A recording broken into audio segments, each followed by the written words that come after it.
Buenas tardes a todos y todas. Para mí es un gusto y un placer reiniciar en este año la versión de la Cátedra Pedagógica Universidad San Buenaventura Medellín, Facultad de Educación, Universidad de Antioquia. Este es un esfuerzo conjunto entre el doctorado en Ciencias de la Educación de la Universidad San Buenaventura y el Departamento de Pedagogía de la Universidad de Antioquia. Eh, bueno, la cátedra pedagógica USB-UDA pues es un espacio que yo creo que ya ha venido ganando bastante reconocimiento entre la comunidad académica.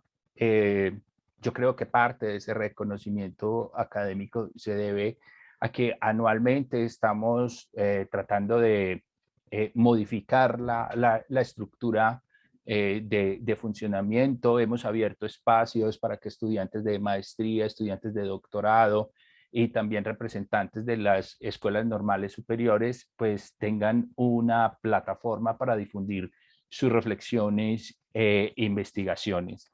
En pasadas versiones de la cátedra nos hemos ocupado particularmente en revisar algunos pedagogos y pedagogas que sin querer irme a meter en problemas, mal llamamos pedagogos o pedagogas clásicas o clásicos. En esta versión de la cátedra no nos vamos a ocupar de examinar pedagogos ni pedagogas, sino que tenemos digamos, un problema a tratar de desarrollar a lo largo de las distintas cátedras. Y ese problema lo hemos denominado, valga la redundancia, eh, eh, problemas y objetos escolares. No es propiamente no va a ser propiamente una cátedra sobre escuela, sino que puntualmente nos vamos a referir es a problemas y objetos escolares. Por supuesto, en el desarrollo de las distintas cátedras es probable que nos vayamos moviendo hacia algunas clarificaciones y acepciones de lo que entendemos por escuela, pero digamos que en principio ese no es el objeto es que podamos examinar, insisto, algunos problemas y algunos objetos escolares. Las perspectivas que vamos a encontrar para la cátedra en esta versión son muchas. Si ustedes pueden y tienen la oportunidad de mirar la programación para todo el año, pues ustedes se darán cuenta que a partir de los perfiles podrán descubrir las distintas posiciones y las distintas perspectivas que se intuyen por el tipo de invitados y de invitadas que tenemos para esta versión de la cátedra. Bueno, el día de hoy nos corresponde hablar del cuerpo escolar, eh, sexualidad y afectos. Para abordar el problema de la cátedra que corresponde al día de hoy, tenemos la presencia de dos personas que vienen trabajando desde hace muchos años en el tema. La profesora Laura Giraldo, ella es profesora de la Universidad de Antioquia y es además licenciada en educación infantil y magíster en investigación educativa. Por su parte, está el profesor Iván, Iván Sánchez Pérez. Él es licenciado en filosofía de la Universidad de Antioquia, magíster en ciencias de la educación de la Universidad San Buenaventura y actualmente también estudiante de doctorado del doctorado en ciencias de la educación de la Universidad San Buenaventura. Es docente regular de aula. Me corresponde entonces, además de presentar a nuestros panelistas, tratar de dar una especie ¿cómo decirlo? Como de plataforma para las presentaciones, también para el diálogo y también para la posible discusión a que dé lugar el tema y que tenemos para el día de hoy. Déjenme moverme con lo siguiente.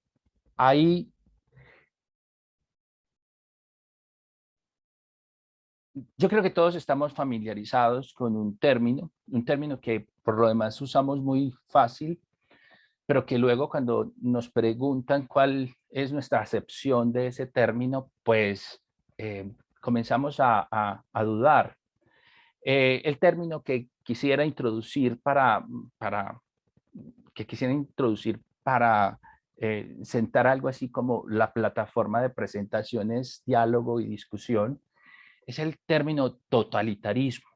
Yo sé que hay una obra muy grande de la filósofa Hannah Arendt, aunque ella prefería que no le dijeran filósofa. Bueno, Hannah Arendt yo sé que tiene un texto gigante, maravilloso. Yo creo que es probablemente hasta ahora el estudio mejor logrado sobre el totalitarismo. Ese libro se llama así, Los orígenes del totalitarismo. Entonces, no es que vaya a hablar de Hannah Arendt, pero quisiera introducir ya no ese término, sino ese concepto que es tan importante en esta obra de Hannah Arendt.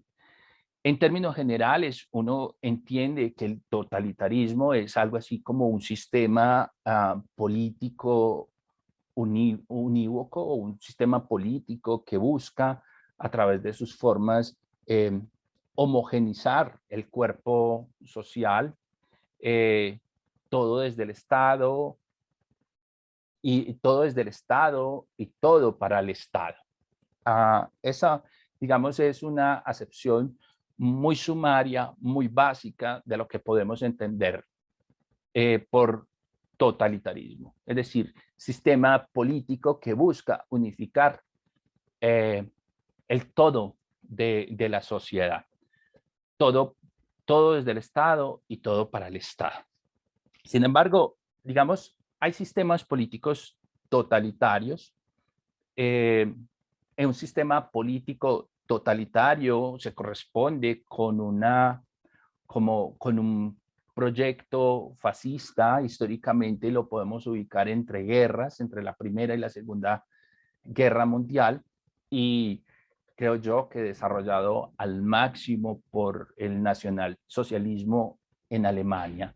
Entonces, hay sistemas políticos totalitarios, pero también podríamos decir, tomándonos algunas licencias, que hay sociedades que tal vez no podamos llamarlas laxamente sociedades totalitarias, pero sí podemos hablar de sociedades que en su interior funcionan con ciertos esquemas totalitarios. Por ejemplo, una sociedad que funciona con esquemas totalitarios es una sociedad que busca que algunas de sus, uniformar y unificar algunas formas de procedimiento, algunas formas de proceder. Incluso podríamos hablar que hay sociedades dentro de las cuales funcionan algo así como regímenes o regímenes pedagógicos totalitarios, podríamos decir eso, por supuesto, permitiéndome una licencia. Es decir, un régimen pedagógico totalitario vendría a ser algo así como un esquema implementado por una sociedad. ¿A qué me estoy refiriendo específicamente con régimen pedagógico totalitario? Me estoy refiriendo, vuelvo y cito a Hannah Arendt, me estoy refiriendo a un esquema, perdón, me estoy refiriendo a un régimen donde los maestros, las maestras, los profesores y las profesoras ya no representan ningún tipo de autoridad. Un régimen pedagógico totalitario es un régimen donde los maestros, las maestras, los profesores, las profesoras, no representan ningún tipo de autoridad. Esto nos pone en otro problema, porque ya dijimos en términos sumarios que es totalitarismo y no hemos dicho, por lo menos en términos sumarios, qué significa autoridad, qué relación tiene la autoridad con el totalitarismo. La relación, si seguimos a Hannah Arendt, lo opuesto al totalitarismo es la autoridad. ¿Por qué? ¿Qué es la autoridad? La autoridad, según Hannah Arendt, es aquello que nos permite percibir confianza y seguridad en el mundo. Entonces, la pérdida de autoridad pedagógica del docente, de la docente, del maestro, de la maestra, del profesor o de la profesora, significa una pérdida de confianza, una pérdida de seguridad en lo que estos agentes que acabo de nombrar representan. Entonces, tenemos regímenes pedagógicos totalitarios justamente porque los profesores, las profesoras, los maestros y las maestras ya no representan ningún tipo de autoridad.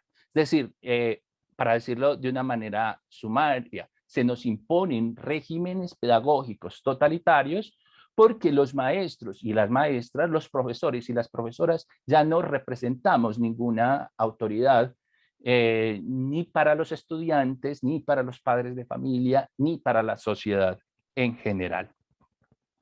¿Qué es lo propio de un sistema político totalitario, de una sociedad totalitaria o de una sociedad que funciona con ciertos esquemas totalitarios? Imre Kertész, un premio Nobel de literatura, si la memoria no me falla, es premio Nobel de literatura, fue Nobel de literatura en 1992. Imre Kertész, siguiendo a George Orwell, dice que lo propio del totalitarismo, para que lo digamos de manera ya genérica, recuerden que cuando diga totalitarismo ya me estoy refiriendo a sistema político, a sociedad o a esquemas de funcionamiento dentro de una sociedad. Imre Kertész, siguiendo a Orwell, a George Orwell, reitero, dice que lo propio del totalitarismo es la introducción de la neolengua. Es la introducción de una neolengua. ¿Qué es una neolengua? ¿Y qué relación tiene la neolengua con un régimen pedagógico totalitario?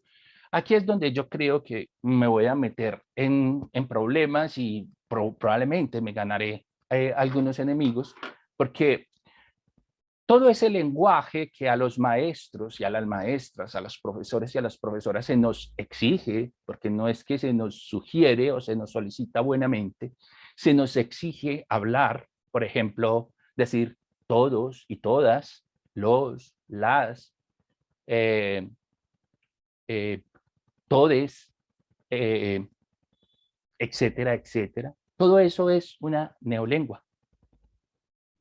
Porque no surge de la adaptación orgánica del lenguaje, sino por una imposición por la cual todos y todas, míreme a mí cómo estoy hablando, estamos obligados a hablar de determinada manera, porque si no hablamos de determinada manera, se nos descalifica. O sea, es decir, de hecho, yo ya estoy entrando, estoy bordeando la línea de la descalificación, porque si no pretendo hablar de lo que se me impone que debo hablar y cómo debo hablar, entonces lo que sigue es la descalificación. Eso es una neolengua. O sea, nosotros tenemos que hablar de todes, de los, las, ellos y ellas, todos y todas, de los niñes, o de las niñes, o de les niñes, etcétera, y todas las combinaciones posibles que salgan al respecto. ¿Qué pasa con la neolengua? Nos dice Kertész. El problema de las neolenguas es que se introducen sin oposición en la conciencia. Uno termina hablando así sin saber por qué está hablando así, pero habla así. Kertész nos dice, la neolengua se introduce en la conciencia sin ningún tipo de oposición. Y esa neolengua termina expulsando poco a poco cualquier atisbo de vida interior, es decir, cualquier atisbo de pensar por uno mismo. La neolengua hace el trabajo de pensar por nosotros. Entonces nosotros decimos nosotros, nosotras, nosotres, ellos, ellas, todos, todas, todes, los niñes, las niñes, les niñes, y eso va reemplazando la vida interior, nuestra capacidad de pensar por nosotros mismos e incluso de poder elegir la manera como vamos a hablar de los problemas y cómo los vemos. Eso termina ocupando el espacio de la vida interior. La neolengua ocupa el espacio de la vida interior, y también para Kertész, él nos dice, la neolengua significa la destrucción de la personalidad. De hecho, si yo quisiera agradarles, tendría que estar moderando como estoy hablando, tendría que hablar el lenguaje que se nos impone hablar para no desagradar a nadie, para no ir a incomodar a nadie. Kertész nos advierte de más cosas. Esa neolengua está pensada ¿para quién? Esa neolengua es pensada ¿para qué? Y Kertész se sirve de Paul Celan para decir que la neolengua no está pensada para nadie. Porque aquí alguien puede estar diciendo, no, pero es que eso es para hacer justicia, es para crear sociedades igualitarias, para crear un mundo amoroso, que acoja las diversidades y que por fin le dé lugar a todos, todos, todas y todes. Alguien podría estar aquí sentado viéndome aquí manotear, pensando que esa neolengua es necesaria porque abre el camino para una sociedad reconciliada consigo mismo, consigo misma, como diría Herbert Marcuse. Pues no, Kertész nos dice, no, es que la neolengua, ninguna neolengua está pensada para nadie. La neolengua es como la tierra no le pertenece a nadie ni está pensada para nadie. Y entonces si la neolengua no está pensada para nadie y no está pensada para nadie, no hay una justificación clara de un para qué. Pareciera que esa neolengua se justifica a sí misma. Y entonces la pregunta que surge es, ¿qué es lo que nos lleva a aceptar con tanta docilidad, sin muchos atisbos de insumisión, hablar de la manera que se nos impone hablar? Porque por un lado se nos dice que tenemos que pensar por nosotros mismos, que debemos pensar críticamente, pero por el otro se nos dice que tenemos que hablar según lo que un régimen pedagógico totalitario nos dice que debemos hablar y cómo debemos hablar. Y esto encaja perfectamente con el tema del día de hoy, la sexualidad, ¿cierto?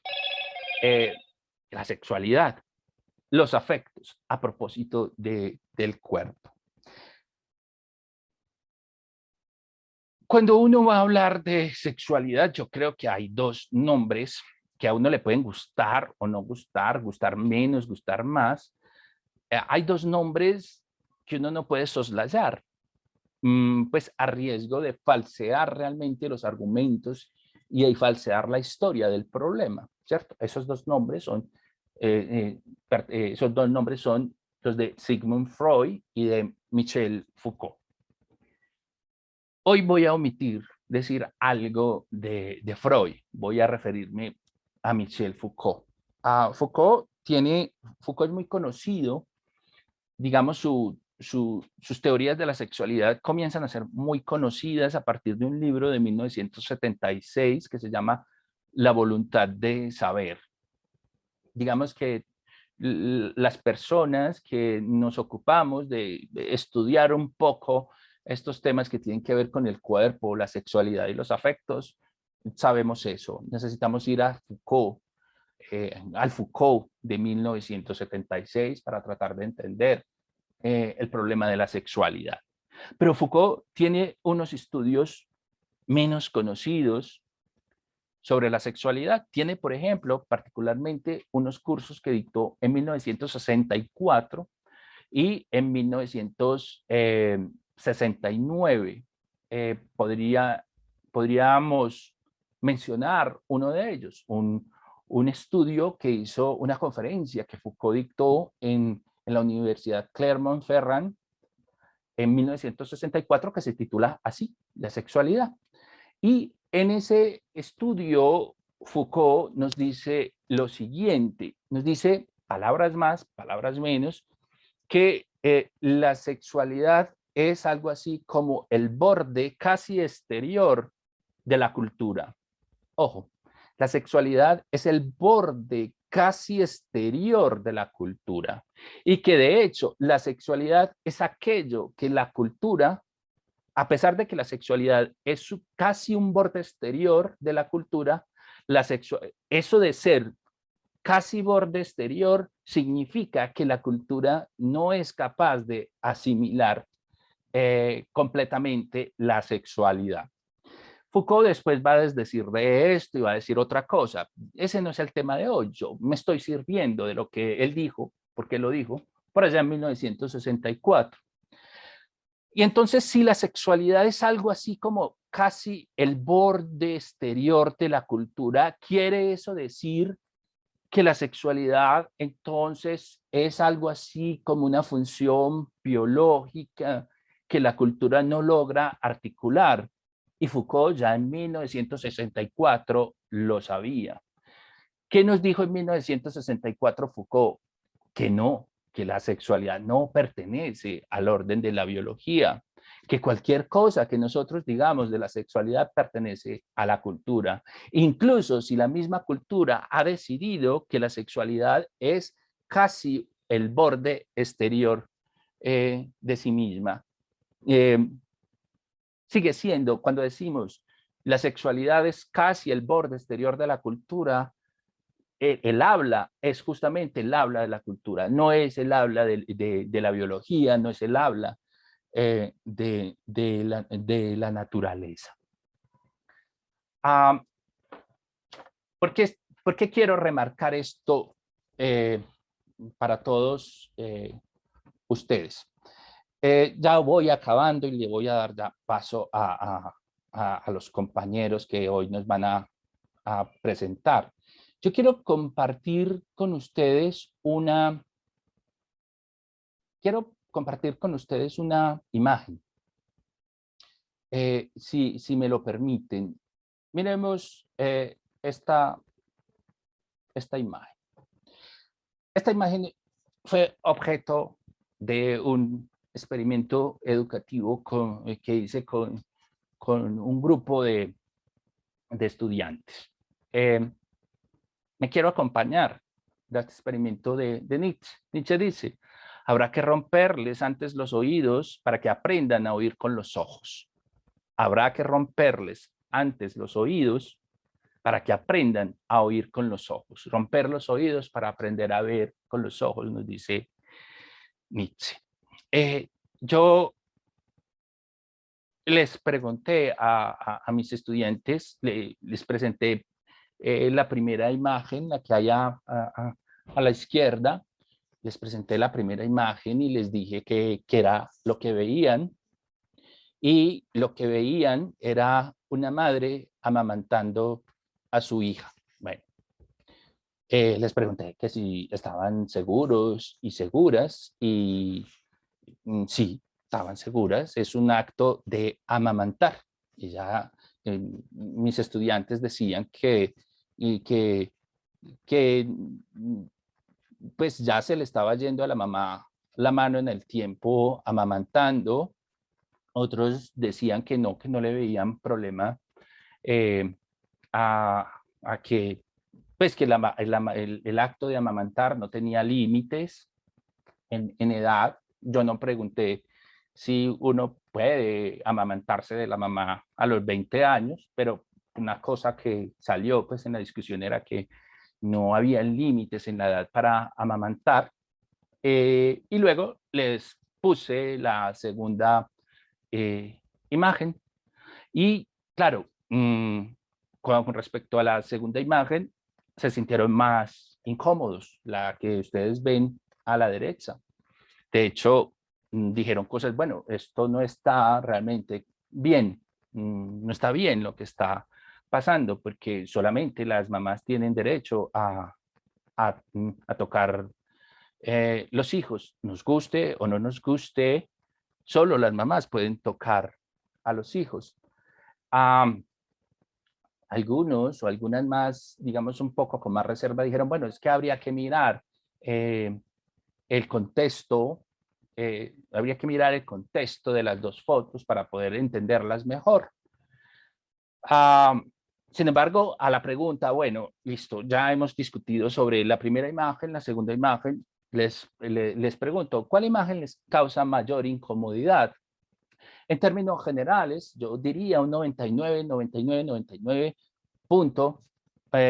por ciento dijeron que la imagen que más incomodidad les causaba era la que ustedes están viendo a mano derecha. Razones no son claras porque incomodan más, razones distintas a lo que la neolengua nos exige ver, ¿cierto? Percibir algo como natural y percibir algo como antinatural. Pero recuerden que les acabo de decir lo que Foucault nos proporciona y es cada que hablamos de sexualidad no estamos hablando de nada de orden biológico ni de nada de orden de la naturaleza, es del orden de la cultura. Yo voy a hacer por ustedes algo más que hice por mis estudiantes y es darles el contexto de las dos fotos. La primera foto es a una señora que posa realmente sin mucho problema frente a la cámara. La niña tiene 6 años, la justificación que ella da para amamantar a su hija a los 6 años y no le ha puesto fecha al fin del amamantamiento, si me permiten la expresión, porque a su juicio los niños y las niñas que se amamantan durante más tiempo posible son niños más seguros, son niños más tranquilos, son niños más inteligentes, son niños más saludables y la prueba de que esto es así es su hija, según ella. Pues la señora no es científica, no tiene investigaciones controladas para poder decir que en efecto amamantar después de los 5 años hace niños más seguros, más inteligentes, más sanos, etc.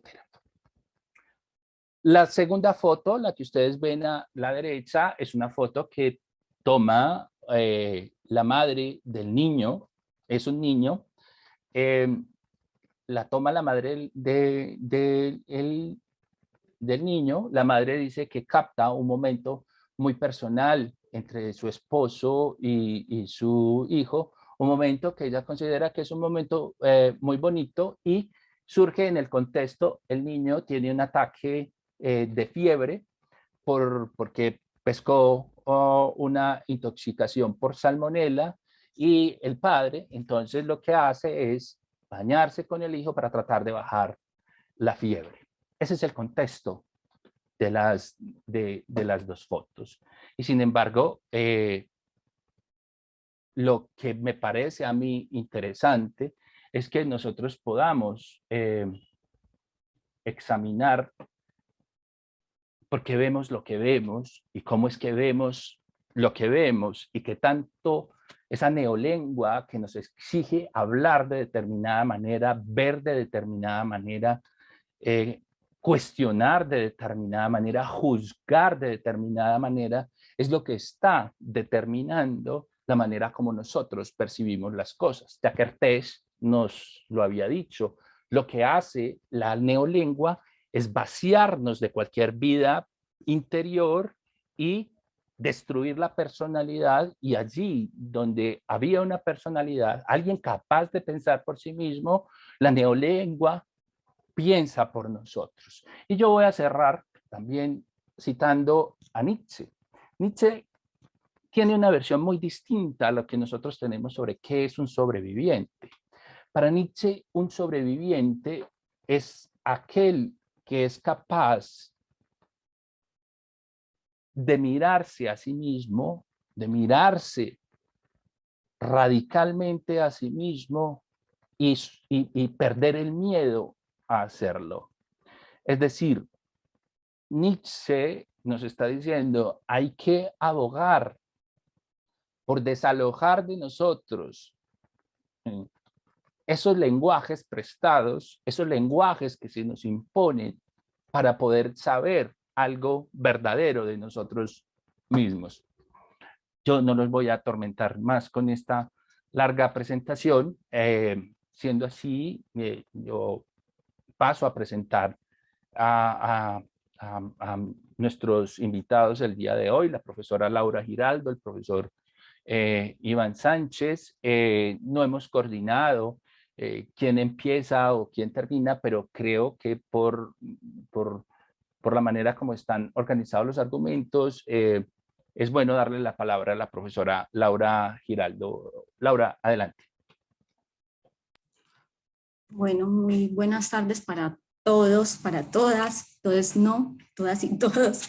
Muchas gracias al profesor Alexander Capié por la invitación, a la Universidad San Buenaventura, a la Universidad de Antioquia y pues especialmente a las personas, profesores y estudiantes o directivos que hacen parte de las escuelas normales superiores y que siguen compartiendo este espacio con nosotros. Muchas gracias a todos y gracias, profesor Alexander, por esa provocativa introducción que usted hace a esta cátedra pedagógica. Les voy a compartir entonces unas reflexiones en torno a la sexualidad que he venido haciendo pues, buena parte de mi carrera universitaria como profesora de los cursos de sexualidad infantil en los pregrados de educación infantil, como profesora infantil y profesora de la básica primaria, y también producto de pues, las pesquisas que he logrado hacer, que pues han sido muchas, pero es más lo que nos faltaría. Entonces es compartirles como lo que he logrado consolidar. No sé, Alexander, si se está viendo en este momento la pantalla. Sí, se ve perfectamente, Laura. Bueno, muchísimas gracias. Entonces, lo que les quiero compartir hoy, estas reflexiones, como les decía, producto de mi experiencia como maestra de niños, niñas, como maestra de jóvenes que van formando como licenciados y licenciadas y también como investigadora. Titulé entonces la ponencia El cuerpo docente y los discursos normalizantes de la sexualidad en el currículum escolar. Los discursos de la sexualidad dentro de la escuela oscilan entre prohibiciones y prejuicios que pasan por educativos. Dicho de otro modo, lo que se asume como normal en la sexualidad se transmite a través de discursos escolares, siendo estos capaces de regular comportamientos, relacionamientos y concepciones acerca de la sexualidad, tanto de los estudiantes como del cuerpo docente. Es la pretensión de esta ponencia compartir reflexiones críticas frente a los efectos formativos, frente a los posibles efectos formativos que produce la proscripción de determinados discursos sobre sexualidad en la escuela. La incorporación de la educación sexual, ¿sí?, como contenido del currículum oficial colombiano desde los años 90, no necesariamente ha supuesto un tratamiento abierto y libre de sesgos. Antes bien, su carácter de obligatoriedad en la escuela ha servido para regular lo que el cuerpo docente puede enseñar a sus estudiantes. Una concepción de currículum que va más allá de entenderlo como mero plan de estudios y que más bien lo asume como un proceso con distintos niveles de objetivación o concreción de su significado, permite comprender que este sirve como instrumento para materializar el ideal de ser humano que una sociedad prefiere, siendo entonces el discurso del cuerpo docente parte de un currículum en acción, que es como se denomina, digamos, al acto educativo, enseñanza-aprendizaje, desde las teorías curriculares, sirve para transmitir los saberes que socialmente son deseables de reproducir en la escuela. De ahí que los discursos normalizantes que proscriben ciertas formas de la sexualidad que no se consideran legítimas o deseables tengan un lugar privilegiado en el currículum escolar. Ahora, Sacristán informa que no solamente lo que se explicita en el currículum oficial de la escuela tiene efectos formativos. Es tan necesario reflexionar acerca de lo que aparece en la escuela como de lo que no aparece, pues esto último también tiene efectos en los procesos formativos del ser humano. Dicho de forma clara, los discursos proscritos del currículum oficial de la escuela merecen ser explicitados para su reflexión crítica. Esta última buscaría responder las siguientes cuestiones. ¿Quién o quiénes deciden lo que se proscribe en el currículum escolar? ¿A qué intereses políticos, económicos, culturales o religiosos obedece una determinada proscripción curricular? ¿Y quién o quiénes se benefician de esta proscripción?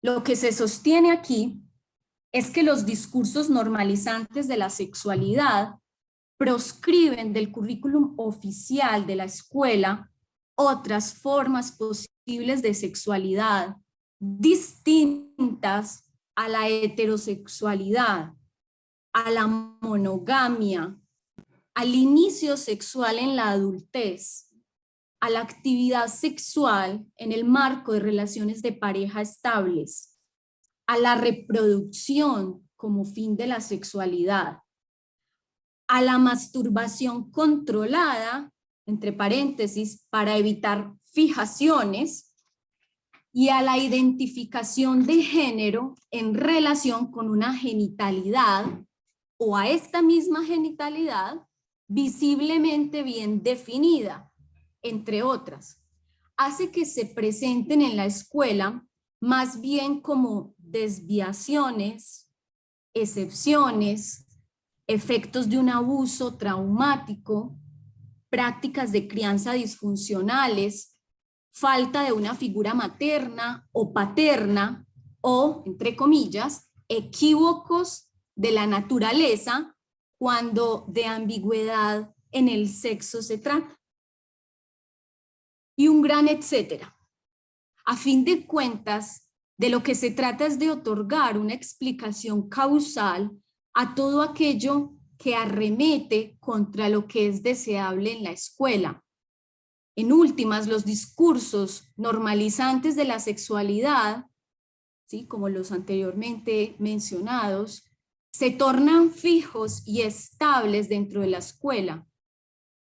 Entonces, si el espacio escolar es ocupado por los discursos normalizantes de la sexualidad, ¿cuáles son los espacios que ocupan los discursos otros de la sexualidad que deslegitima el currículum oficial?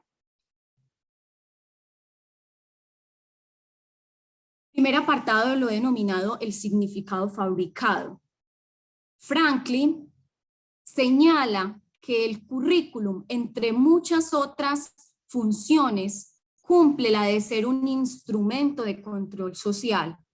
Un control que no se ejerce por vía del uso de la fuerza, sino por vía de la fabricación de significados. La escuela, abro comillas, conserva y distribuye lo que se concibe como conocimiento legítimo, el conocimiento que todos debemos tener, cierro comillas. Así, los discursos escolares, como materialización de un currículum oficial, fabrican los significados que estén en línea con las distintas concepciones de mundo impuestas por un grupo social que se encuentra en una posición de poder privilegiada. En otras palabras, los discursos de la escuela se fabrican a partir de la cosmovisión de las estructuras económicas, políticas, sociales y culturales dominantes. La particularidad de los discursos fabricados en la escuela es que hacen uso del lenguaje científico para imponerse. Franklin dirá que el lenguaje de la ciencia cumple una función legitimadora y justificativa que se presenta a sí mismo como neutral. La función del cuerpo docente en esta lógica termina siendo entonces la de traducir, entre comillas, el lenguaje científico a un lenguaje escolar asible para los estudiantes. Esto último incluye dar cuenta de explicaciones causales para todo aquello que hace parte del mundo de la vida, incluyendo la sexualidad. Es así que los discursos, todos los discursos que irrumpan con lo legitimado socialmente, es decir, los discursos normalizantes, quedan reducidos a un saber especulativo o carente de fundamentación legal, biológica, psicológica o educativa. Es menester resaltar que los discursos normalizantes sobre la sexualidad que se fabrican en la escuela como efecto de sus relaciones con otras estructuras de poder a las que responde, no pretenden destruir los discursos otros que transgreden el orden establecido, sino que más bien se ocupan de controlar su significado, uno que esté en línea con los valores de la cultura. Para el caso de la sexualidad, el discurso de la tolerancia, en tanto políticamente correcto para denotar lo que existe y no es deseable, pero que no se puede suprimir. Asimismo está el discurso de la desviación, en tanto efectivo para explicar las sexualidades que se salen del orden, entre comillas, natural, a partir de causalidades psicológicas o patológicas. En ese sentido, fabricar e imponer significados a través del currículum constituye una forma efectiva de sostener el control, soslayando posibilidades otras de imaginar la sexualidad. Aún así, Britzman reitera que la sexualidad no sigue las prescripciones de la cultura, aun cuando ésta se esfuerza en domesticar comportamientos, conductas e inclinaciones. Ello quiere decir que por fortuna, sexualidades otras encuentran la manera de resistirse al control, aunque de estas resistencias queden marcas en el cuerpo. Entre los discursos fabricados está justamente el de la sexualidad humana entendida como un problema. Pero, ¿qué es o qué puede ser lo, entre comillas, esencialmente problemático de la sexualidad? Sea cual sea la respuesta, la cultura la ha fabricado como problemática y ello hace que se presente como necesidad humana educarla, tener que educarla, lo cual no es más que el eufemismo de controlarla.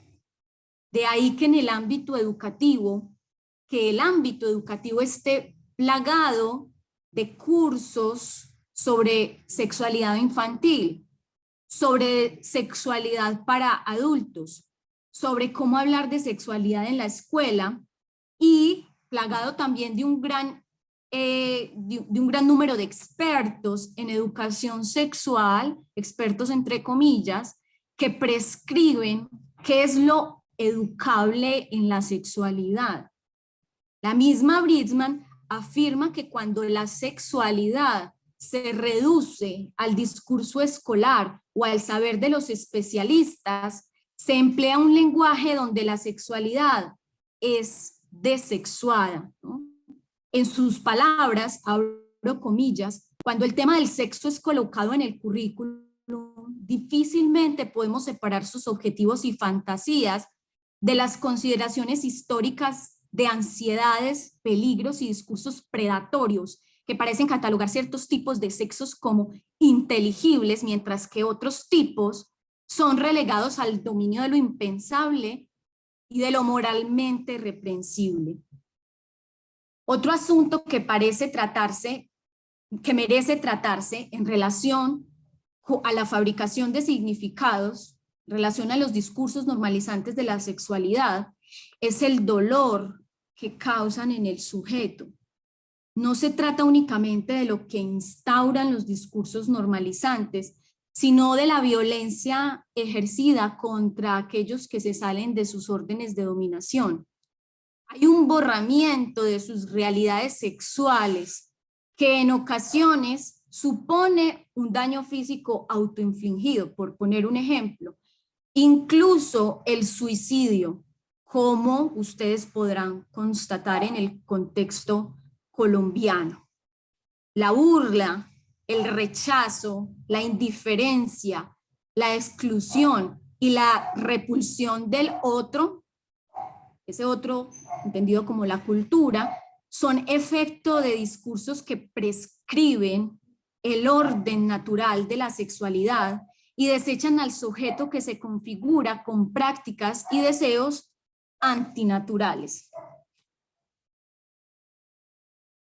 Segundo apartado lo he titulado Proscripción de una sexualidad otra. El ejercicio curricular denota una operación de inclusión y exclusión. El currículum expresa la inclusión de los contenidos que se consideran son básicos para determinado proyecto educativo. Simultáneamente, el currículum expresa la exclusión de aquellos contenidos que no pueden hacer parte del currículum, y las razones de esa exclusión son de diferente índole, a saber, los tiempos reducidos para muchos contenidos, la imposibilidad de tratar todo el conocimiento existente, la inconveniencia de incluir determinados contenidos o la poca importancia que poseen para hacer parte del currículum oficial, y los intereses que median para tomar la decisión de excluir ciertos contenidos pueden ser de tipo económico, moral, cultural, social o axiológico. Los agentes de decisión curricular son quienes tienen la potestad de tomar decisiones sobre los contenidos a incluir y a excluir en el currículum oficial. Estos agentes pueden ser organizaciones estatales, ministros de educación, directores de programa, rectores y por supuesto el cuerpo docente. Es decir, quienes toman decisiones en el ámbito curricular pueden ser instituciones o pueden ser personas. El ejercicio voluntario y consciente de excluir contenidos es denominado por el profesor Cuervo como proscripción curricular. Su investigación da cuenta de que la razón por la cual el cuerpo docente proscribe contenidos de violencia directa y armada en sus clases obedece al miedo, a la falta de dominio sobre el tema, a la consideración de que no tiene nada que ver con sus asignaturas y a la exigua importancia que le otorgan. Se parte de la idea de que el cuerpo docente coadyuva a la proscripción curricular también de discursos otros sobre la sexualidad. Como afirma Pedraza, el diseño moderno de asignaturas curriculares acentúa una sexualidad desviada, morbosa, vulgar y antihigiénica si se sale de los mandatos de la moral cristiana. Ante la pregunta del por qué se proscriben en el currículum escolar discursos de la sexualidad diferentes a los normalizados, surgen varias hipótesis. Una primera, que el cuerpo docente no sabría cómo darle tratamiento educativo a la sexualidad que se escapa de lo socialmente establecido como normal. Una segunda, que no se considera un tema pertinente de tratar en un espacio escolar. Allí también subyace el supuesto de que al hablar de sexualidad se incita al cuerpo estudiantil a iniciarse desaforadamente en ella. Una tercera, que temen exponer su propia sexualidad, ruborizarse, acalorarse, indignarse, llorar o hablar de más. La cuarta hipótesis es que la proscripción de discursos otros de la sexualidad también puede obedecer al confort de lo que se cree seguro, de la estrechez de las certezas, del miedo a lo que no se puede categorizar y comprender hasta el punto de poderse controlar. Esto último seguirá siendo una fantasía, pues la sexualidad está permanentemente descubriendo nuevas manifestaciones y es imposible tener dominio pleno de sus formas. Lo anterior contribuye a consolidar un currículum oficial en la escuela cuyos discursos sobre la sexualidad estarán siempre incompletos. De ahí que sea importante recalcar la anotación de Sedgwick. Esta tiene que ver con que las personas son diferentes unas de otras y por tanto los significados que construyen estas personas sobre sus cuerpos son también diferentes. Freud declara que al niño le constituye el poliformismo, es decir, que sus objetos de deseo son inconstantes. Así que en la adultez, la atracción sexual no puede estar en pleno dirigida al sexo opuesto, sino que se presentan lo que Freud, por un lado, llama inversiones, que se trata, abro comillas, de personas que se comportan de manera por entero diversa en diferentes respectos, cierro comillas.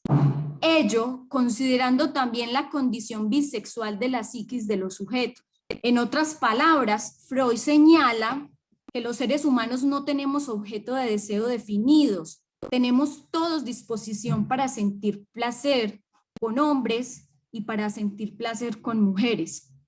Esto es así, aunque la cultura se empeñe en delimitar cómo, con quién o con qué se puede sentir placer. Por su parte, Bridgman recalca que el costo de la normalización de la sexualidad es el olvido por parte del adulto de que el poliformismo está en la base de la sexualidad humana. Por tanto, al olvidar son los miedos, la represión, el prejuicio y las ansiedades del cuerpo docente las que coadyuvan a configurar los discursos educativos que hacen parte del día a día en la escuela. Como afirmará el profesor Hincapié, lo que se pone de relieve es que el cuerpo docente, abro comillas, enseña lo que en su historia está inscrito como impronta, enseña desde el lugar al cual accede para entender la sexualidad y enseña lo que en una tradición como la nuestra se ha entendido como necesario aprender, cierro comillas. Aquello que no es necesario aprender, es decir, lo que se proscribe, constituye el amplio espectro de posibilidades inimaginadas que tiene el ser humano para acceder a los significados de la sexualidad. Pero pareciese que los discursos normalizantes de la sexualidad en la escuela buscaran sanearla, ¿sí? Sanear una sexualidad sucia que busca placeres y relacionamientos en lugares, objetos y personas inadecuadas. El tercer apartado lo he titulado Formación domesticada. Con hincapié se entiende que la formación es el incesante trabajo, abro comillas, el incesante trabajo que el hombre realiza para darse forma y para alcanzar de sí mismo una imagen conforme a la idea de hombre en sentido pleno. Cierra comillas. Esta forma que se da para sí no sería posible sin los influjos de la cultura y los saberes que de ella se desprenden. Parte fundamental de la cultura son las instituciones que fijan determinados órdenes sociales. La escuela es pues una de las más importantes desde la época moderna, en tanto que los ideales de ser humano que persigue una sociedad se concretan en los discursos escolares con la esperanza de alcanzar su materialización. Foucault señala que cada sociedad fija su propia política general de la verdad, que define los discursos que funcionan como verdaderos o falsos, así como los mecanismos de sanción para quienes no se adhieren a dicha política. Es deducible entonces que los discursos normalizantes que fijan ideales de ser humano y que operan como lo verdadero, arriban en los sujetos para darles forma de acuerdo a sus prescripciones. El cuerpo docente, en tanto parte fundamental del escenario escolar, coadyuva a la producción de estas constreñidas formas de subjetivarse. Es así que mientras más contenido por enseñar tienen los discursos de educación sexual en la escuela, más se facilita el control de los cuerpos y más distantes están de su realidad. Siguiendo a Foucault, el profesor hincapié dirá que la sexualidad, abro comillas, no es lo que se descubre y lo que los maestros describen o enseñan o acercan amorosamente a la perfectibilidad, sino el ejercicio de la mecánica del poder que distribuye, por vía del saber, efectos desiguales y normativos sobre los cuerpos. Entonces, los efectos formativos de una educación que enseña cómo debe ser la sexualidad son los de una subjetividad prefabricada, falseada. Valga como ejemplo de los alcances que tienen los discursos normalizantes del cuerpo docente para controlar lo más íntimo, bajo el eufemismo de la asepsia, la higiene, lo saludable, lo responsable y lo sano, el curso de sexo oral, promovido por la Universidad de Antioquia, el cual pretende, abro comillas, enseñarles a los estudiantes algunos hábitos que pueden tener a la hora de practicar el sexo oral con el fin de vivir una sexualidad sana y responsable, explicó Lina Marcela Ochoa, directora de Bienestar Universitario. ¿Qué queda cuando lo erótico es reglado por el discurso de la higiene y la moral? Queda una práctica tan rutinaria y aburrida como la del cepillado dental, con su propio paso a paso y las hórridas consecuencias de saltarse alguno.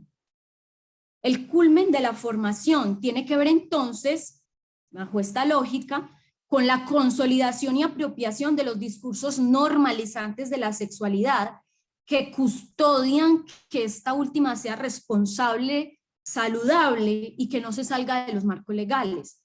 Y es ahí donde la escuela se sirve del currículum oficial como instrumento de control para que un cuerpo docente pueda fungir como vigía de los discursos otros de la sexualidad que se cuelan a la fuerza dentro del aula.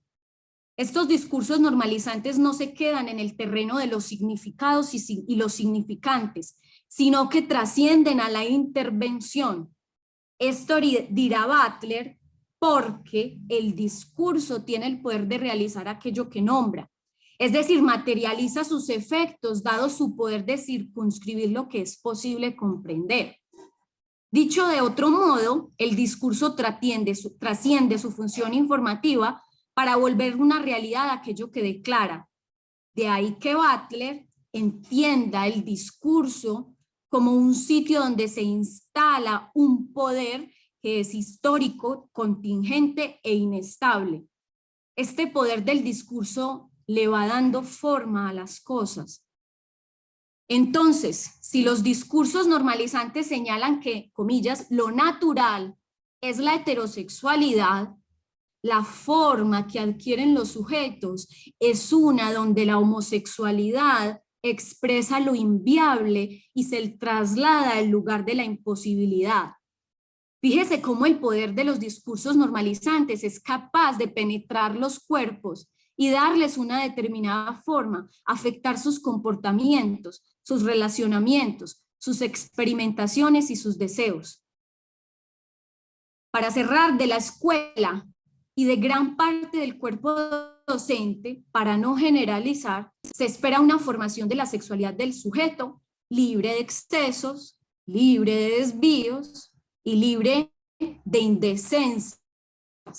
Una formación sexual que no amenace la pulcritud de las estructuras sociales, de las instituciones, familia, iglesia, Estado, escuela, y de los ideales de ser humano que éstas fijan. En últimas, una formación domesticada, lo que se puede esperar es una producción de subjetividades uniformes, intervenidas por vía de los discursos normalizantes de la sexualidad. La sociedad da cuenta de su capacidad para considerar nuevos ideales de formación, más abiertos y menos fijos. Como conclusiones, ya con esto cierro. Como dirá Bolívar, y como la experiencia lo ha constatado al cuerpo docente, suele haber un margen de maniobra en la escuela que permite hacer otra cosa con lo dado, en este caso con el currículum oficial.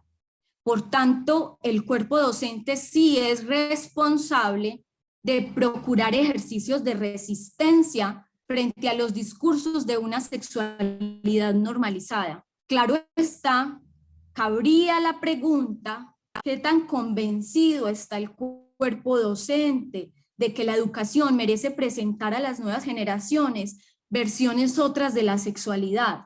En principio, si el cuerpo docente no es partidario de un pensamiento que trascienda la uniformidad de los contenidos, no cabe esperar ningún cambio desde la escuela.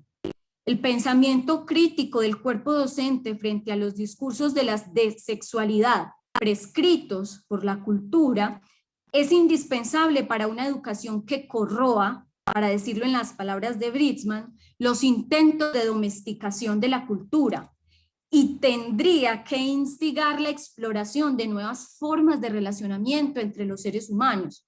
De ninguna manera insinúo que otras formas de sexualidad deberían ser parte de la prescripción curricular explícita y regulada, donde al final se termine haciendo el mismo ejercicio de domesticación y de control. Una postura tal terminaría en cursos universitarios sobre sexo oral, donde se traten sus formas adecuadas y saludables.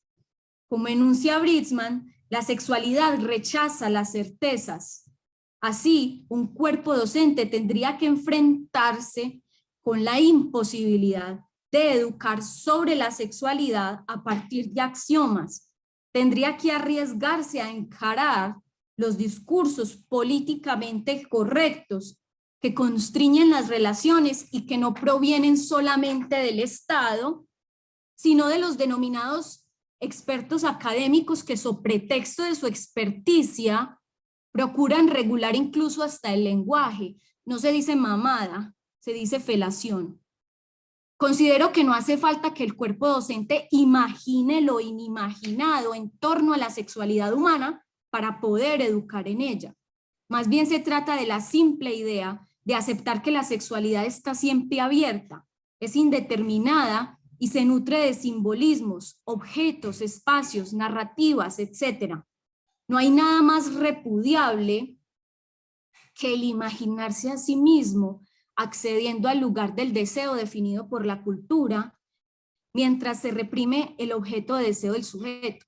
De hecho, Britzman propone aprender de los niños y niñas a partir de sus curiosidades y teorías sexuales. Se trata entonces de aprender de la sexualidad, de intentar aprehenderla para poder enseñarla. Esto supone un abordaje de la sexualidad desde un currículum capaz de esquivar el carácter normativo del currículum oficial y sus versiones cerradas sobre el sexo, la genitalidad, las identificaciones, el deseo, el placer, la fantasía erótica. Lastimosamente, hasta hoy la sexualidad abiertamente concebida sigue siendo proscrita. El abordaje curricular de la sexualidad podría partir, si es el caso sugerir, a partir de los diferentes currícula presentados. Esto es de diferentes portadores de contenidos, tales como el cine, lo que ven en pantalla, la literatura, ¿sí? El arte, la danza y el teatro, entre otras formas de objetivación curricular. Si es el caso, ilustrar con precisión y me lo permiten, la pornografía podría tener un componente educativo, cuya exploración podría ser interesante. La pornografía que se ha proscrito al espacio privado sin discusión alguna, permitiría, si no comprender, por lo menos contemplar el amplio espectro de posibilidades que tiene el ser humano para relacionarse con otros y sentir placer. En últimas, la pornografía constituye la evidencia tácita de lo que significa que el ser humano tenga inscrito en su constitución psíquica el polimorfismo. Muchísimas gracias. Muchas gracias, profesora Laura, por su presentación. No tenemos tiempo de comentar cada una de las presentaciones, pero sí tengo como dos inquietudes con respecto a su presentación. La primera es que usted habla siguiendo la lectura que hace Deborah Bridgman de Freud, habla de la bisexualidad constitutiva del sujeto, por la cual cualquiera de nosotros estaría en disposición de desear tanto a hombres como mujeres. Yo creo que eso tiene sentido como una especie de indagación antropológica general. Yo creo que eso haría parte de la antropología freudiana, pero no creo que eso realmente describa cuestiones individuales. Yo realmente no creo que todos los individuos, estamos hablando de individuos, tengan por disposición disfrutar tanto con cuerpos de hombres como con cuerpos de mujeres.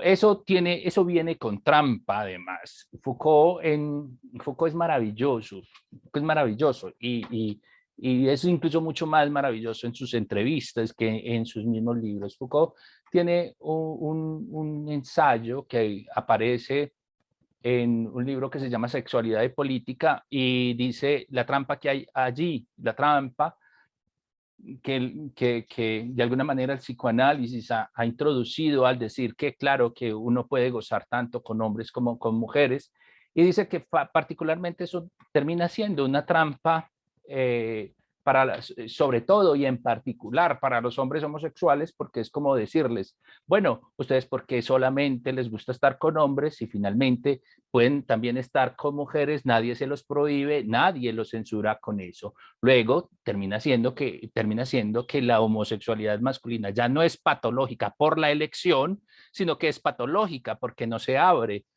a otro tipo de experiencias. Y la pregunta es, hoy ponía yo en mi estado un poco como provocación a ustedes dos como expositores, y es, bueno, y ya ese concepto sexualidad, heterosexualidad obligatoria, ¿eso describe qué? ¿Eso qué función decorativa cumple en la actualidad? Porque a nadie hoy por hoy se le obliga a ser heterosexual. Lo que a nadie se le obliga hoy por hoy a ser heterosexual. Tampoco se le obliga a lo contrario, porque estamos viendo que resulta ser tan problemático ser heterosexual porque ¿para qué ser heterosexual si se pueden tener todos los cuerpos? ¿Y para qué ser homosexual si se pueden tener todos los cuerpos? Yo creo que la cuestión hay que ampliar la discusión porque sea porque a usted le digan solamente puede desear un tipo de cuerpo, o porque le diga usted puede desear, le digan usted puede desear todos los cuerpos, eh, eso es eso es un gobierno también de la sexualidad, es el mismo gobierno de la sexualidad presentado como con un manto liberal. Es decir, la cuestión no es si el psiquismo es bisexual por naturaleza, si uno sí puede realmente sentir placer con todos los cuerpos. La cuestión es, ¿y por qué tendría yo que desear todos los cuerpos? ¿Y por qué no puedo desear solo un tipo de cuerpo? Porque hemos llegado a un momento histórico donde parece que es un problema desear un tipo de cuerpos específicos porque se me impone que los tengo que desear todos. Uno, dos, usted afirmó que la pornografía ha quedado reducida al espacio de la vida privada. Yo no creo. Desde hace bastantes y Catherine McKinnon libra en una batalla en términos del derecho en Estados Unidos por prohibir la pornografía. Y eso no quiere decir úsela en su casa tranquilamente y que no se enteren sus vecinos que usted usa pornografía. Significa prohibir la pornografía. Entonces, nosotros en ese sentido operamos con un doble discurso. Creemos que la pornografía hace parte del derecho que cada cual tiene a usar lo que le dé la gana. Algunos usan vibradores, algunas usan vibradores, otros usan, yo no sé, OnlyFans o lo que sea que haya.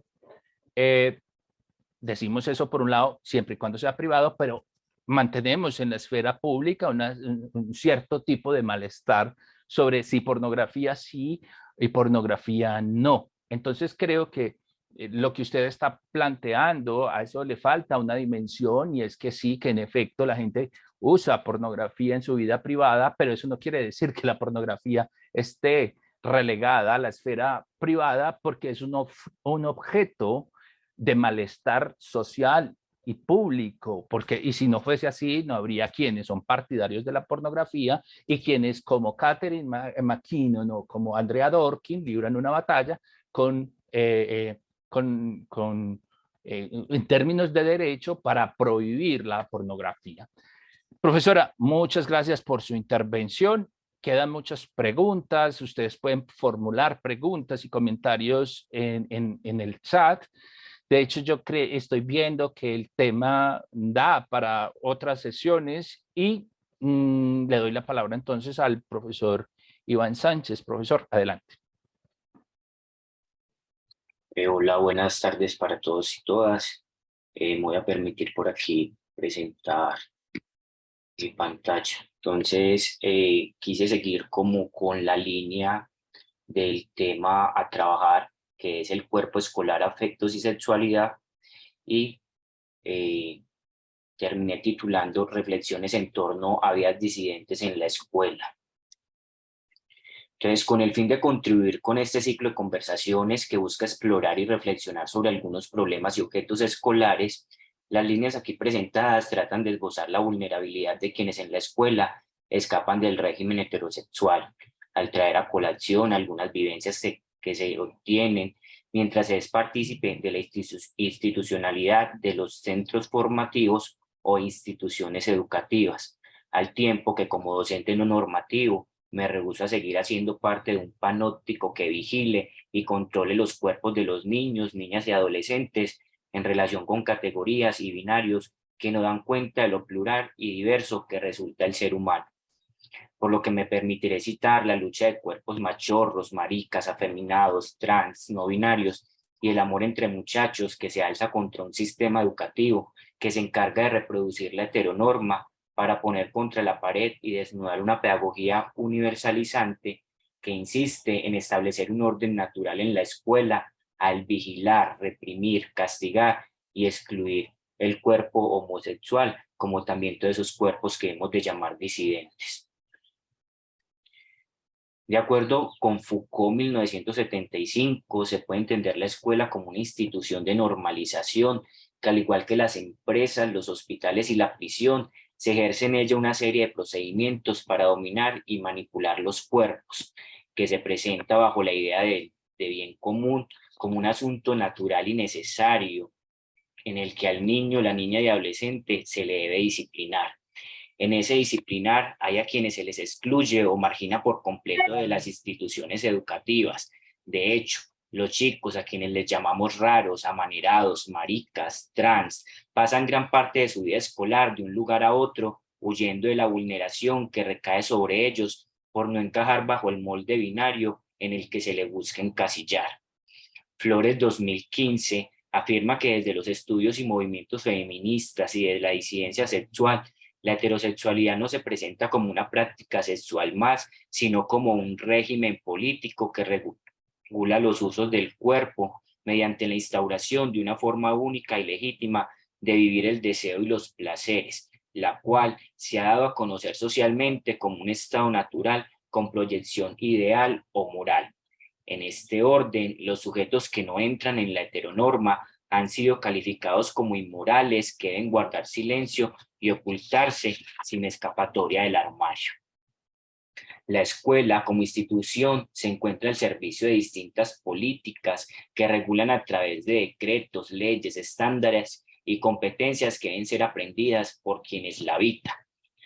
Abro comillas, la política premia y castiga a la escuela normalizándola para que ésta a su vez haga lo suyo, discipline, reprima y reproduzca subjetividades funcionales, obedientes, productivas y dóciles. Orozco 2017. Tal como es el ideal de los grupos hegemónicos y en especial de la heterosexualidad, quien en la pedagogía ha encontrado la forma de moldear, esculpir y educar al infante en relación con las normas dadas por una sexualidad dominante. Ramírez Aristizábal 2017 señala que la violencia contra personas con orientaciones sexuales e identidades de género diversas no es un problema exclusivamente educativo, sino que emerge de la sociedad y se reproduce en la escuela a través de discursos y prácticas estereotipadas que imponen a los estudiantes el modelo heterosexual, haciendo que aquellos que se alejan de él sean sometidos a señalamientos, burlas y las más diversas formas de violencia verbal y física como dispositivo de normalización. Por lo que la escuela, en vez de ser un espacio que proteja a la infancia y un lugar de socialización en que se aprenda a cuidar de sí, se ha convertido en el verdugo para todo aquel que no se identifica con unas condiciones biológicas dadas de lo que culturalmente es ser hombre y mujer. En ella al niño se le somete a los deseos de una mayoría que le arrebatan la posibilidad de sentir, ser e incluso amar a quien le parezca. Siguiendo a Rousseau, 1980, si se ha de hablar de un estado natural del hombre, no es precisamente uno en el que se le concibe como ciudadano atado a estereotipos de masculinidad o feminidad. La naturaleza del hombre se asocia a unos factores de libertad y perfectibilidad que, si bien entran en decadencia en la sociedad civil, el niño a través de la educación puede potencializar sus capacidades siempre que se deje que él vaya explorando y siguiendo el ritmo de su razón, de modo que se le eduque para sí mismo y no para los demás. Sin embargo, en las instituciones educativas y desde los diferentes proyectos pedagógicos que en ellas se desarrollan, como es el caso del proyecto de educación para la sexualidad y construcción de ciudadanía, no se les posibilita ser libres, al no educar para la libertad, sino para una ciudadanía cívica que, como señala Sánchez 2021, reduce la sexualidad a la enseñanza de prevención de embarazos, ITS y comportamientos asociados a lo masculino y femenino. Hincapié García 2009 nos dice que la pedagogía ha tendido a articularse como proyecto universalizante que implanta la normalidad de los muchachos como un bien social que debe procurar.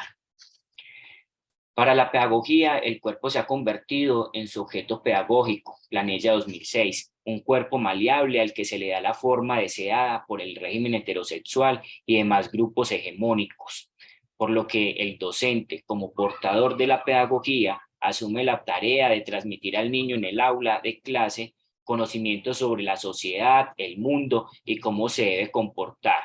El tiempo que durante el descanso enfatiza en vigilar el desarrollo de su comportamiento desde las diferentes zonas de acompañamiento que le son asignadas: pasillos, baños, cafetería, escaleras, canchas, etcétera, lugares en donde se intensifica el poder que se ejerce sobre el cuerpo y la sexualidad.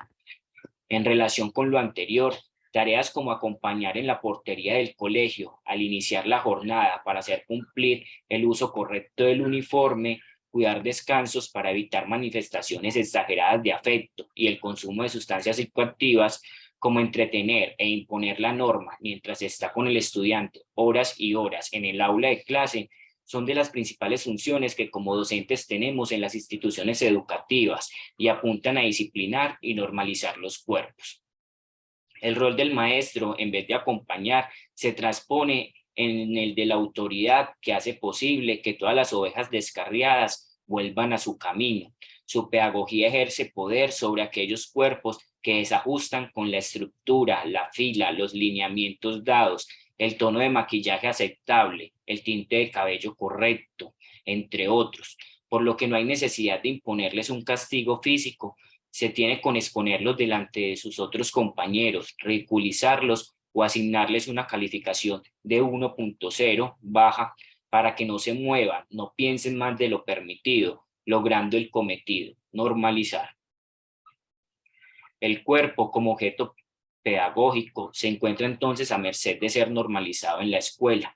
El cuerpo es la superficie material en la que la cultura talla identidad, subjetividad, donde la sociedad define la forma aceptable de varones y mujeres, los únicos dos protocolos corporales legitimados como naturaleza humana, Pechín 2012. Por lo que el maestro y su pedagogía intervienen para que Luisa se siente como una señorita, Pedro vaya tras el balón, Camila utilice el ruedo del uniforme a la rodilla, Sebastián y Mateo no vayan juntos al baño, ya que si fueran dos niñas las que existen juntas, no se pone en duda de que sean un par de amigas, pero si son dos hombres, resulta raro y les llamamos maricones, a no ser que estén metiendo vicio, lo que nos tranquilizaría mucho, pues es mejor encontrar a nuestros chicos consumiendo y activar ruta por drogadicción que tener que lidiar con dos anormales que se escabullen en el orinal de la escuela para explorar y jugar con sus penes. En relación con lo expuesto por Hincapié García 2009, si se quiere, con Comenio se puede seguir insistiendo en la necesidad de colonizar el cuerpo del niño para evitar los extravíos a los que ese cuerpo estaría expuesto de no ajustarse a lo que la creación quiere de él. Por lo que en la escuela, a través de la pedagogía, se aprovecha de la docilidad del cuerpo para darle forma. Se establece en términos Foucaultianos una anatomía política que hace de los cuerpos algo útil en relación con altos estándares establecidos: religión, heteronorma, moral, patriarcado, capitalismo, familia, entre otros, que sobre el cuerpo pasan un escáner y empiezan a demarcar comportamientos que deben ser corregidos.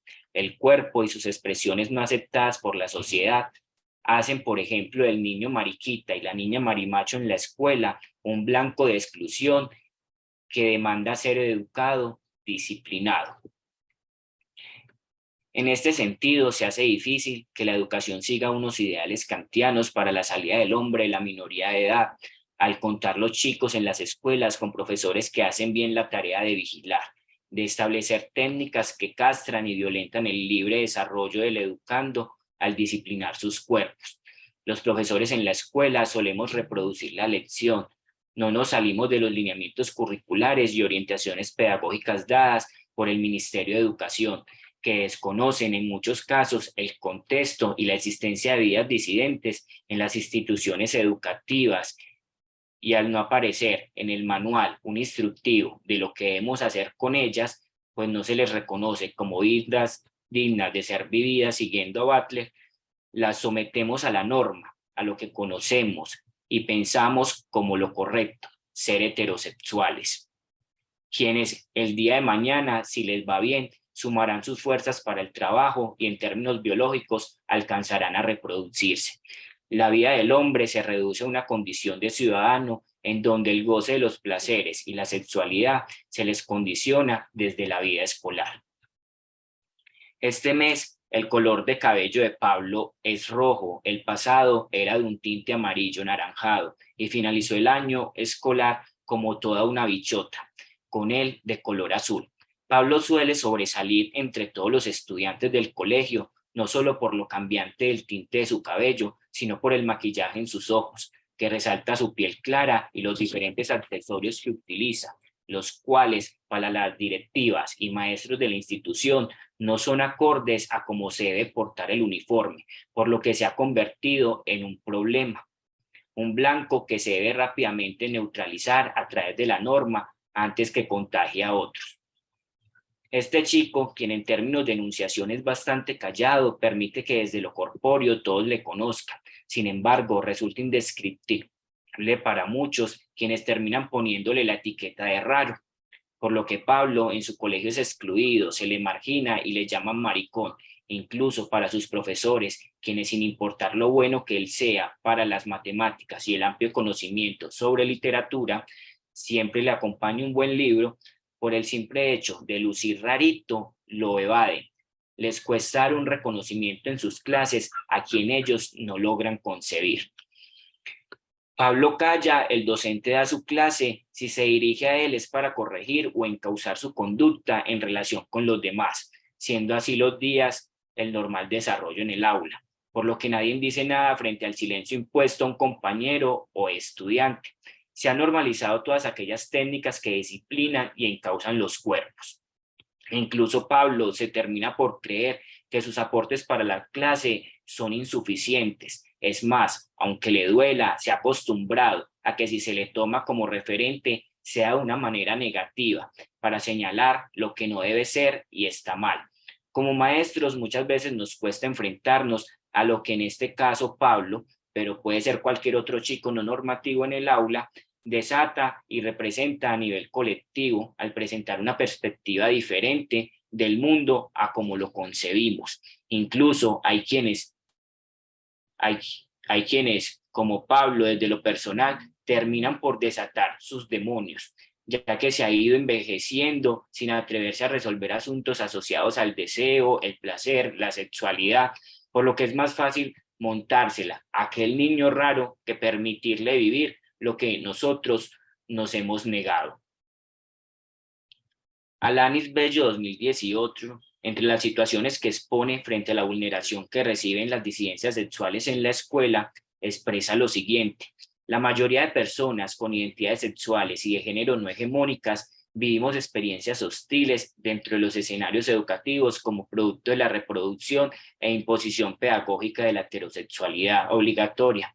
Para muchos de nosotros, y en especial para las personas trans, la escuela, el instituto e incluso la universidad son lugares donde no nos está permitido formar parte del día a día. Son lugares invivibles que convierten nuestras existencias en un asunto de imposibilidad, vergüenza, repudio y silencio.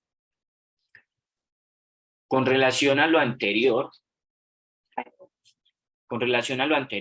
compartiré a continuación el videoclip de Hoji Sis de League, que aunque muestra un final con proyección feliz a la historia, permite visibilizar una sociedad heteronormada y una escuela que la avala. Entonces, los invito a ver un momento acá, por favor.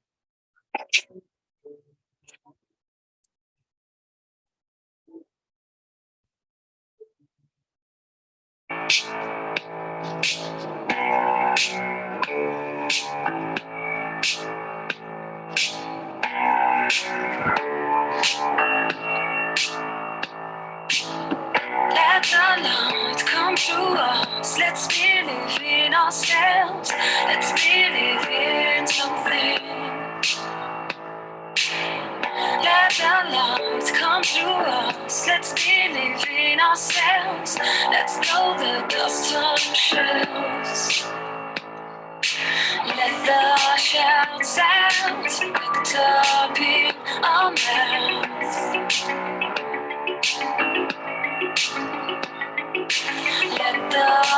shout sounds looked up in our mouths.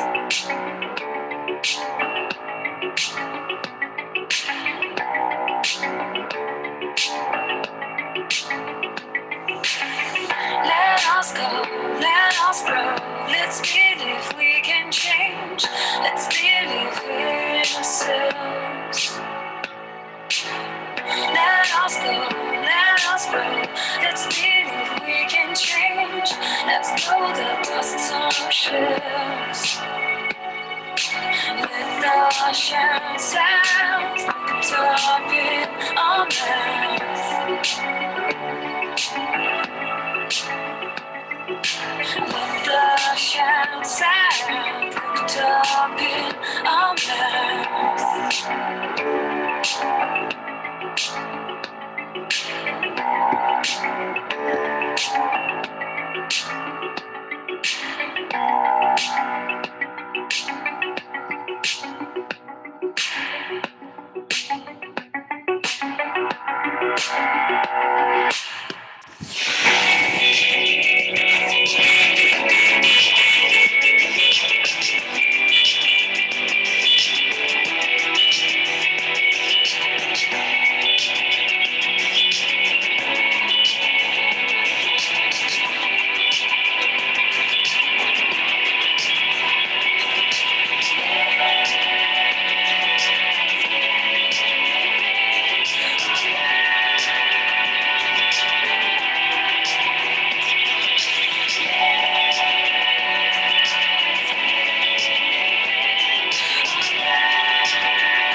Con el fin de seguir poniendo en tensión lo expuesto hasta ahora, citaré un relato reciente que detona lo difícil que será el año escolar 2023. Hace poco llegó a la institución educativa en que laboro un chico trans que ha puesto a los directivos y a mis colegas profesores de cabeza, pues su madre llega a matricularlo haciendo la solicitud de que por favor se le llame por su nombre masculino y no como aparece en la lista de clase, pues aún no ha realizado legalmente el cambio de su nombre, lo que ha llevado a algunos de los profesores a no querer hacerlo, ya sea por convicción o porque afirman que no están obligados. Sin embargo, a la solicitud de la madre se suma una carta emitida desde el área de la salud por una psiquiatra, quien atiende al chico y solicita lo mismo. Cabe aclarar que dicha recomendación no la asocia a su identidad de género, sino al estado de depresión en que se encuentra, lo que terminó por preocupar a quienes no lo estaban y sin procesar la situación, a terminar diciendo, será llamarle por el apellido, ya que seguían haciendo resistencia a que alguien con vagina tuviera la valentía de venir a desafiar sus creencias institucionales. Entre lo que pude indagar frente a este nuevo chico, lastimosamente no soy profesor en su curso, es que falta mucho a clase debido a recaídas que lo llevan a ser internado en una clínica de reposo, evidenciando que a nuestras listas de clase se suma un estudiante que viene huyendo del bullying de una institución en donde fue evidente y patologizado su tránsito de lo femenino a lo masculino, siendo el caso de un chico al que se le ha violentado el derecho a la educación al ser excluido y discriminado por romper con el orden natural que la escuela tanto protege, que amenaza la Sagrada Familia, el buen nombre de la institución y la sociedad lo presenta como un peligro para sus otros compañeros. Cabe mencionar lo retador que resulta para los maestros y su pedagogía el habitar de estas vidas no hegemónicas en la escuela, pues estos cuerpos disidentes nos retan a salir de la zona de confort, taladran la estructura patriarcal y ponen en duda lo que se viene enseñando por años. Estos chicos llegan a desafiar y desarticular la instauración del régimen heterosexual, evidenciando el desconocimiento que tenemos los maestros sobre sexualidad, género y sexo en las escuelas e incluso en nuestras vidas, por lo que terminamos vulnerando la vida de aquellos jóvenes que se encuentran en la construcción de sí mismos, de su identidad. Frente a las diversas situaciones que viven aquellos sujetos que abiertamente expresan una sexualidad no normativa en la escuela o quienes no lo hacen, pero su quebranto de voz, amaneramiento o actitud machorra los delata, distintos académicos a nivel internacional y nacional han venido adelantando investigaciones que cuestionan la vulnerabilidad de la vulneración de sus cuerpos en el espacio escolar. Incluso en mi trabajo de maestría me permití problematizar desde la teoría queer los efectos de normalización del cuerpo que se propone alcanzar el programa de educación para la sexualidad y construcción de ciudadanía del Ministerio de Educación Nacional, al narrar algunos sucesos vivenciados como profesor que permitieron detonar, cuestionar y denunciar lo miserable que la escuela hace de la vida de Juana, José María y Nacho a través de una serie de discursos y tecnologías que encausan sus cuerpos y mentes. Fue a partir de los aportes teórico-metodológicos de una teoría que se ha apropiado de la injuria para hacer de lo raro y lo excéntrico un asunto político que se logra poner en tensión una educación al servicio del proyecto de nación del Estado.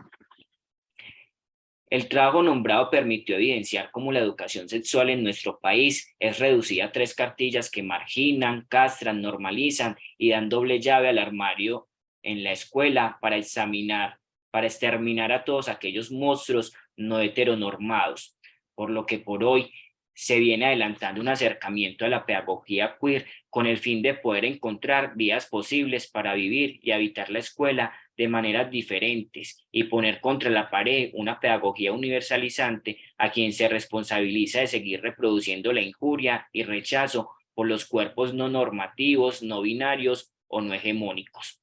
Por lo que se parte del trabajo realizado por Brisman, 1995, quien buscó examinar los aportes de la teoría queer a la educación para repensar la pedagogía y su relación con el conocimiento, exponiendo que la pedagogía queer no se centra en buscar un reconocimiento de las personas gay y lesbianas en los estudios de educación, sino que tiende un carácter más ambicioso al pretender, abro comillas, un proyecto ético que comience a involucrar la diferencia como fundamento político y comunitario, cierro comillas, que posibilite pensar lo impensable y desafiar los marcos de normalización en torno a la sexualidad. Otro autor que permite acercarnos a los estudios que se han venido realizando en torno a la pedagogía queer, especialmente en Latinoamérica, es el profesor Alexander Hincapié, quien en el 2019 realiza un análisis de la novela Un beso de Dick del autor colombiano ya fallecido Fernando Molano Vargas, con el fin de realizar incitaciones para cuestionar la pedagogía y envenenarla hasta hacerla transgresora. Aquí, a través de citar el amor de 2 muchachos, Felipe y Leonardo, tema central de la novela, se muestra cómo el amor puede ser un asunto negado por la educación, en el que Felipe no solo termina siendo señalado y juzgado desde el portero hasta las directivas de la institución por ser homosexual, sino también golpeado por su padre a causa del beso presenciado por el vigilante. Ante dichas situaciones, Felipe se interroga qué ha hecho de malo, ya que todo intenta sancionarlo, cuando el sentimiento que tiene por Leonardo es lo que él considera como lo más hermoso. Si bien afirma Hincapié García que Molano a través de su obra muestra cómo la pedagogía se apropia del cuerpo homosexual para ajustarlo a cánones universales y naturales, a él se le atribuye en ser de las primeras personas en el país en pensar y proponer una pedagogía que permita desafiar los límites de la ignorancia, que refuerce una pedagogía que desde Comenio asume un carácter universalizante. Aunque habrían otros trabajos que se pueden citar en este momento en relación con la pedagogía queer y la pedagogía queer latinoamericana, que es el tema de investigación que se viene adelantando en la tesis doctoral, lo que Lo que se ha pretendido hasta ahora es mostrar cómo a través de que se disciplina y normalizan los cuerpos en la escuela, es posible interrogar a la pedagogía desde su campo disciplinar como profesional. Runge Muñoz, 2012, para, abro comillas, romper con la reproducción del disciplinamiento sexual y de género que subyace en las prácticas educativas y transformar los entornos escolares en espacios formativos para la exploración libre de la sexualidad, el placer y el ejercicio de la autonomía en la construcción de los cuerpos, como diría Bello Ramírez. Gracias. Profesor Iván, muchas gracias por su intervención, muy estimulante, algunos de los temas que propone y con los cuales nos reta a seguir pensando. Ese caso que usted pone en su presentación sobre este muchacho que la institución se debate sin nombrarlo como él dice, sin nombrarlo como dice la mamá y la psiquiatra, sin nombrarlo como dice el registro, sin oírlo a él, y para el caso la solución salomónica que no puede producir sino risa, eso produce risa, pues si no, Mónica es nombrarlo por el apellido. Es como un buen ejemplo de lo que al comienzo estaba yo tratando de decir con que la imposición de una neolengua, la imposición de un modo específico de hablar, eso no está pensado para nadie. Frantz Fanon dice que la filosofía jamás ha salvado a nadie. Pues yo no sé si eso sea cierto o no sea cierto, pero lo que sí creo ser cierto es que esa neolengua tampoco ha salvado a nadie y tampoco salvará a nadie, porque nosotros podemos seguir debatiendo si lo vamos a llamar como dice la mamá, o como dice el registro, o como dice la psiquiatra, o como él dice, o si mejor lo resolvemos llamándolo por su apellido, y eso no tendrá ningún conflicto a la hora de seguiremos diciendo todes, todas, todos, él, ella, nosotros, nosotras, etcétera, etcétera. A veces, nada es simple, pero a veces se trata de tener con respecto al otro gestos de un reconocimiento genuino. Yo les suelo preguntar a mis estudiantes, yo recibo una lista de estudiantes como todo profesor o toda profesora, pero yo les suelo preguntar siempre cómo quiere que los llamen, porque si yo no acepto que me impongan una manera de hablar, tampoco tengo por qué imponerle a otro mi palabra, mi manera de hablar. O sea, si alguien prefiere que lo nombren de determinada manera, pues es un acto de reconocimiento genuino permitirle al otro elegir cómo ser nombrado. Y esto no es una cuestión que corresponde ni a la mamá, ni a la psiquiatra, ni al registro civil, ni a la solución salomónica por parte de la institución de, entonces llamémoslo por el apellido. Yo creo que la jornada de hoy ha sido muy productiva en el sentido de no hemos resuelto nada, hemos dicho sí cosas, hemos propuesto también cosas y también creo que hemos dejado el espacio abierto para seguir conversando. Yo creo que lo que se siente en el pulso de las dos exposiciones es que creíamos que habíamos avanzado mucho, creíamos que ya lo habíamos resuelto, hay una neolengua que nos impone hablar de determinada manera y pensamos que con eso se salda todas las deudas históricas y morales que tenemos con respecto a los cuerpos escolares, y sin embargo lo que han hecho Laura y lo que han hecho Laura y Iván es mostrarnos aquí no se ha salvado nada, aquí seguimos en deuda con los cuerpos. Lamentamos no tener más tiempo para poder discutir y dialogar, pero digamos la plataforma nos cierra a a las 5 de la tarde, decirles que ustedes en los formatos de evaluación y de registro, ustedes nos pueden también solicitar temas y nos pueden también solicitar que continuemos determinados diálogos o continuemos con la reflexión de determinados problemas. Les agradecemos mucho a todos y todas su presencia. Esperamos seguir contando con ustedes en los próximos espacios de la Cátedra Pedagógica USB UDA. Que estén muy bien, muchas gracias y hasta la próxima.